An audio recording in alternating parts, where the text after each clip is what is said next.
A segunda turma do Supremo Tribunal Federal manteve hoje as prisões preventivas do pai e do primo de Daniel Vorcaro. Henrique Vorcaro, pai do banqueiro, está preso desde o mês passado, suspeito de ser operador financeiro de Daniel Vorcaro e de fazer a ligação com grupos usados para invadir sistemas, conseguir dados sigilosos e intimidar pessoas.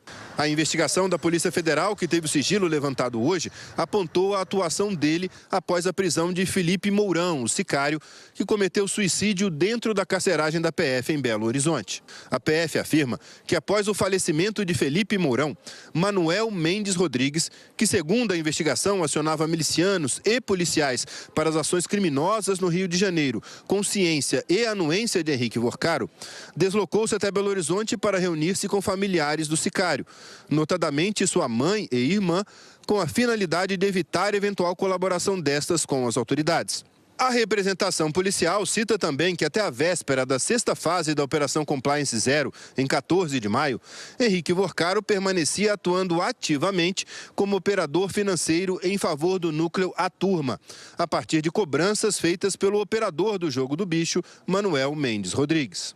O relatório da PF mostrou que Joana Machado de Moraes Mourão, irmã de Felipe Mourão, tem acesso ao conteúdo armazenado em nuvem do sicário e afirma constantemente que tem material suficiente para derrubar eventual acordo de colaboração premiada a ser feita pelos investigados. A investigação apontou ainda que a irmã de sicário trocava mensagens com o grupo de Vorcaro.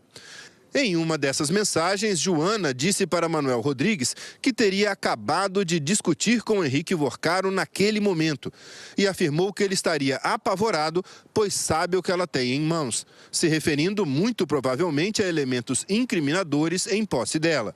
Disse também que estaria disposta a expor Henrique Vorcaro, bem como toda a sua família. Os investigadores afirmam que até o momento da prisão de Henrique Vorcaro, Joana mantinha contato com o investigado a fim de cobrar os valores devidos ao sicário pelos serviços por ele prestados. Que rememore-se que Joana afirmou ter material suficiente para incriminá-lo e que recebeu ameaças com fotos de fuzis, circunstância que merece maior aprofundamento no decorrer das investigações. Horas depois que o sigilo foi retirado, a segunda turma do Supremo Tribunal Federal decidiu que Henrique Vorcaro e Felipe Cansado Vorcaro, primo do banqueiro, continuariam presos. Felipe foi preso em 7 de maio, apontado como um dos principais operadores financeiros do esquema. Na semana passada, os ministros André Mendonça, relator do caso, e Luiz Fux já tinham votado a favor de manter as prisões. Hoje, Gilmar Mendes, presidente da segunda turma, votou para que a prisão do pai fosse substituída por prisão domiciliar com uso de tornozeleira eletrônica e proibição de manter contato com investigados e testemunhas. Gilmar Mendes afirmou que não há elementos que provem que o pai de Vorcaro acionou o grupo que invadia sistemas e intimidava pessoas depois do início das investigações. A representação policial deixa de indicar elementos que apontem que o investigado teria figurado em período contemporâneo como beneficiário dos alegados serviços ilícitos ou os teria demandado. Assim, quando se afirma, está comprovado que Henrique Vorcaro continuou demandando serviços prestados pelo núcleo, a turma, através do policial aposentado Marilson Fozeno, esta conclusão, a meu ver, se dá não a partir da prova direta, mas por meio de inferências acerca de ligações e mensagens deletadas, trocadas entre os investigados de conteúdo desconhecido, tidas como indicativas de um presumido padrão de ocultação e precaução normalmente associado a estruturas criminosas sofisticadas. Gilmar Mendes também votou para liberar Felipe Vorcaro. O relator do caso, o ministro André Mendonça, disse que o pai de Vorcaro foi preso porque praticou crimes e continuava a praticá-los, mesmo depois do início das investigações. Mendonça afirmou que o caso Master é a maior fraude financeira do Brasil com contornos de máfia.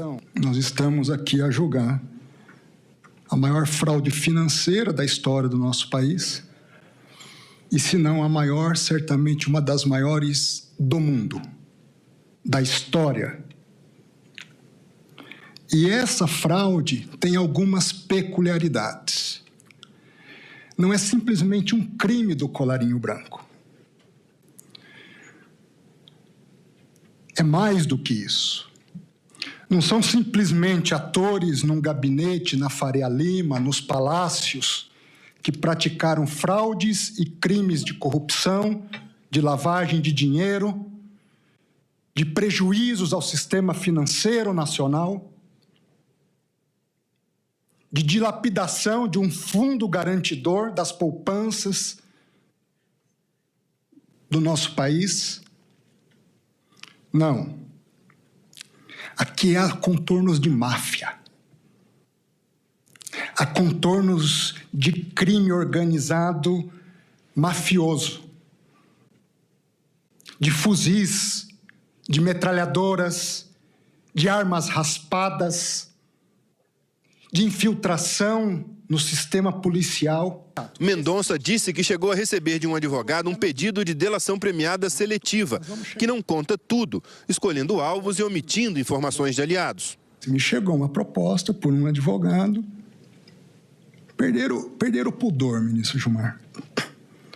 Queremos fazer uma delação seletiva. Falaram na minha cara isso. Eu disse, não faço questão de delação.